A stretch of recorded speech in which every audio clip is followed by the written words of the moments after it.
Finally, a redesign after 14 years. This is the Lexus GX.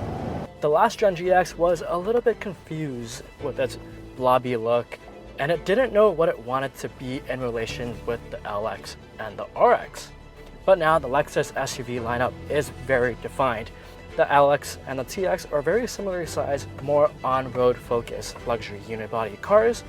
And while the GX is also really good on-road, it is more geared towards off-roading, which is where we are today.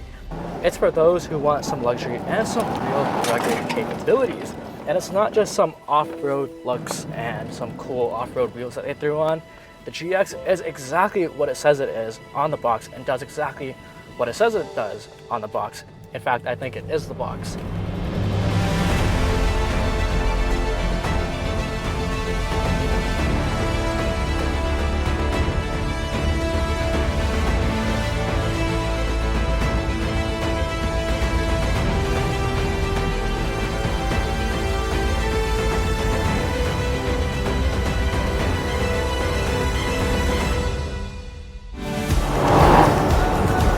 Under the hood, we have a 3.4 liter twin turbocharged V6 with 349 horsepower and 479 pound-feet of torque, which means it makes 48 more ponies and 150 pound-feet of torque more than the outgoing V8 from the GX 460. And it makes that all a lot less at 1500 RPM. So you get that power pretty much all the time.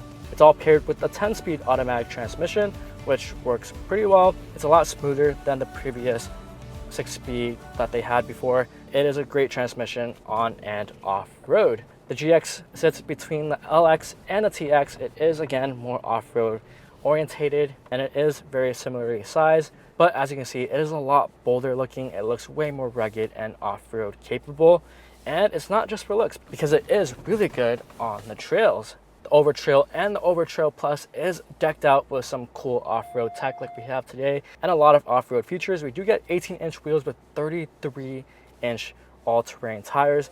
They are wonderful here. It is quite sandy here and we haven't even lost any traction even going up this pretty aggressively steep hill. And you do get an aluminum skid plate at the bottom, and you do get your adaptive suspension system with a lot of wheel articulation. You also get your crawl control feature. You also get your mud terrain sand mode. There are quite a few modes that you can go through. You have your deep snow, mud, sand, dirt, and auto. We're just gonna leave it in sand mode. Again, right now we're up on a very steep hill, so I can't see what's in front of me. You do get your 360 camera, so it does help. You can see the side and the front quite clearly.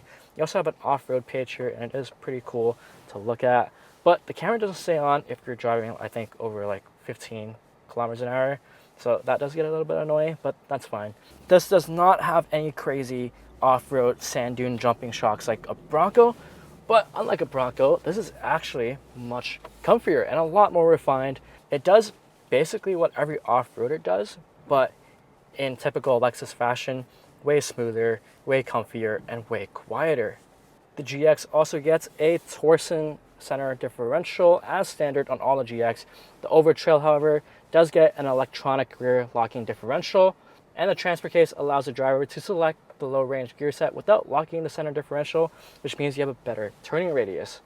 On the Overtrail, you also get the system called EKDSS, which stands for Electronic Kinetic Dynamic Suspension System, which is basically a system that controls the front and rear sway bar and automatically disconnects it whenever it feels like it needs to, which is exactly why it's so comfy out here. It's basically just a very fancy electronic sway bar disconnect system, and it works great. It makes it very comfortable out here and also just great on-road. And with that, it also allows for a little more wheel travel.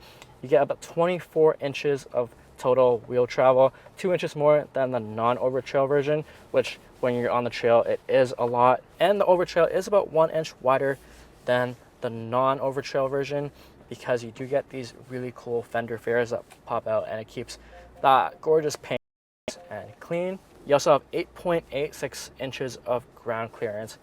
You can basically clear pretty much most things unless you're going on some serious off-roading. Then you probably want Bronco Raptor or a really nice Rubicon. But for 99.999% of people, this is way more capable than what anyone would even put their almost $100,000 Lexus through. The chassis on this car is about 20% more rigid than the last GX, and it really shows out here. It is marvelous. It doesn't feel bad at all. I like the steering wheel out here too. It's nice and light and easy to control. And the throttle response from this car is great. I feel like a lot of Lexus and Toyota in the past can feel a little bit confused on what you want to do, especially with the gears and the throttle, but this is perfect. It doesn't hesitate at all. It knows exactly where you need to be pretty much all the time. It is noticeably just super comfortable. This is not a smooth trail. This is really rough right now, but nothing crazy because we don't want to put this really expensive car through anything harsher than this, but it's just very comfy. I don't know what they did, the insulation, the seats and everything. It's just awesome. You can even get a massage while you're off-roading right now. You can have your ass and your lumbar massage while you're just casually driving through this trail like it's nothing. Even at just a little bit higher pace right now, it does such a good job out here. It is very similar to a Defender, but because it is a body on frame, unlike the unibody Defender, it just feels more rigid. It feels more capable than what a unibody would offer. Like, these dips are like 1.5 feet deep right now, and we're just floating through them as if we're driving over a crack in the road. You have more than enough ground clearance in this car. You do get your off-road gauges in here that shows you where the power is being sent. You also have your 4 high and 4 low. Again, it's full-time 4-wheel drive, so you don't have a 2-wheel drive mode, so you're always in 4 high or 4 low. But right now, we're not taking on anything that requires 4 low, so this is great. Oh Lord, look at these bumps. These are like craters on the trail, and I could casually just pull out a drink from the fridge, just massage seats on, ventilated seats on, and it's just that comfy in here. Oopsies.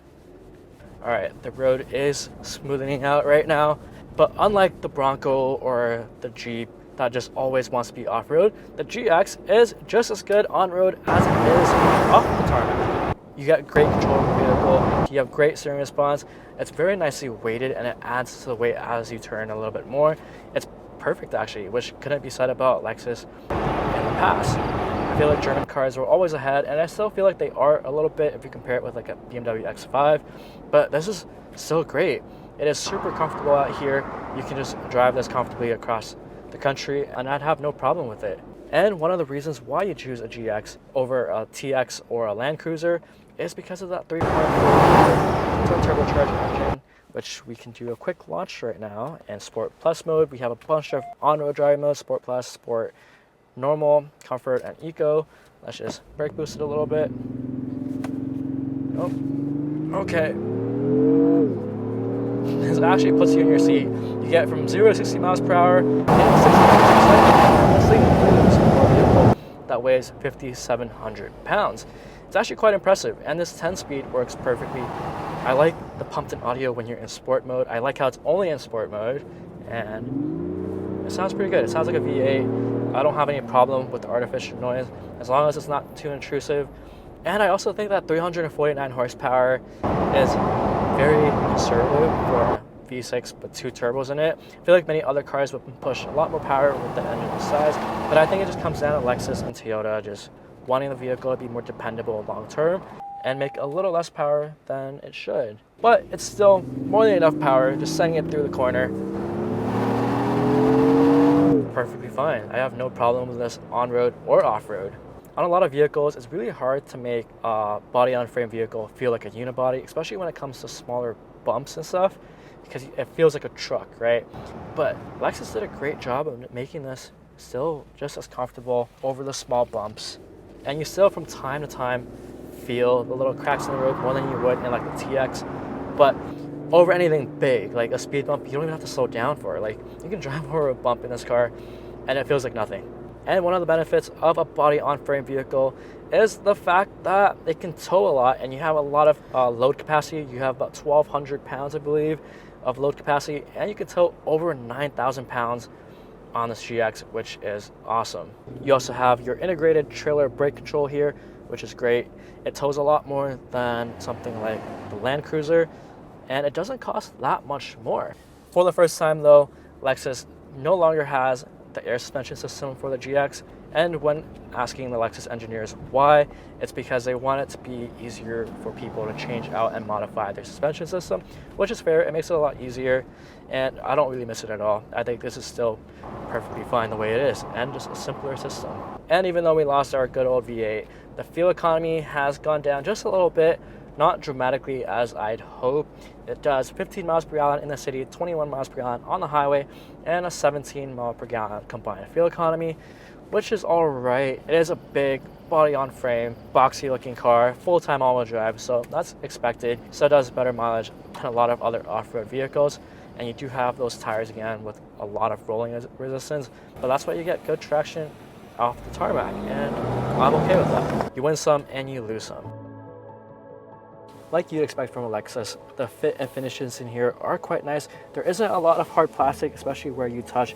You get stitching and nicely soft padded knee pads here, and you do get your perforation on the side here, and these semi-analog leather seats are great. They're also two-toned, and you do get a little bit of green on the side, which is awesome. You do get this massive 14-inch display over here.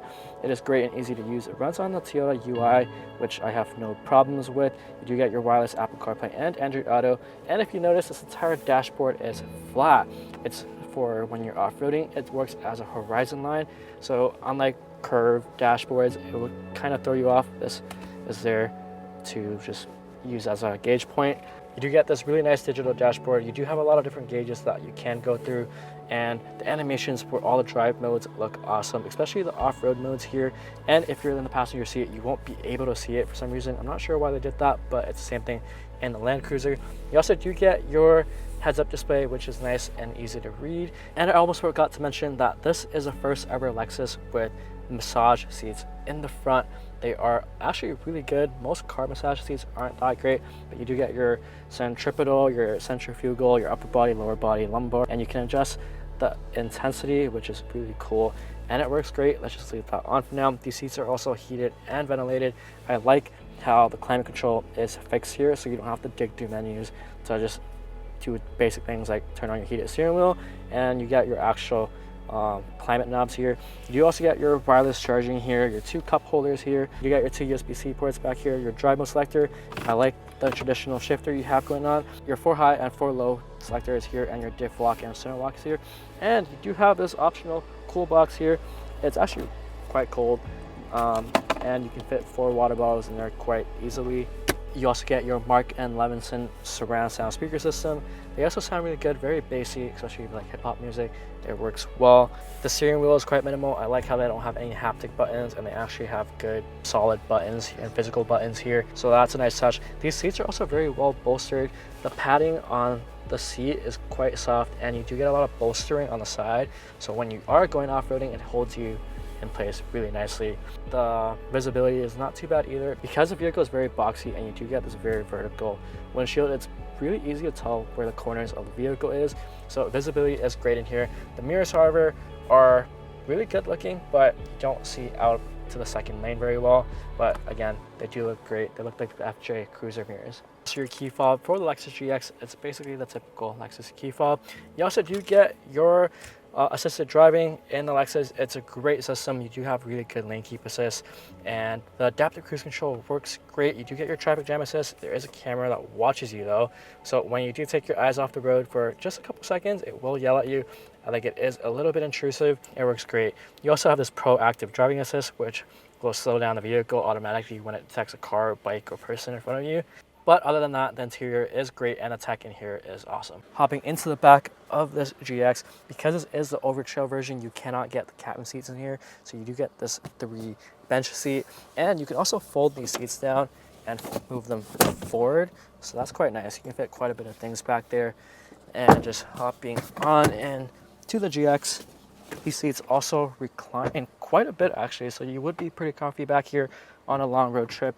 The materials in the front carry out to the back, and you do get your sun visors back here, which is how you can tell it's an Overtrail Plus trim or a Luxury Plus trim. And you do get your heated seats back here and 2 USB chargers. And I believe because it is a torsion center differential, there is quite a bit of a hump here, so if you are in the middle seat, you're probably gonna sit like this. But headroom's great. You can fit someone 6'2", pretty comfortably back here. Nothing really much to complain about. It's great.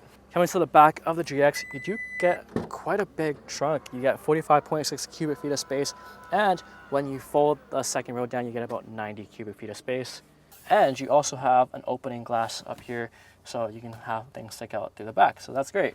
You also get a 120 volt outlet back here, and you do have your subwoofer back here and a tonneau cover.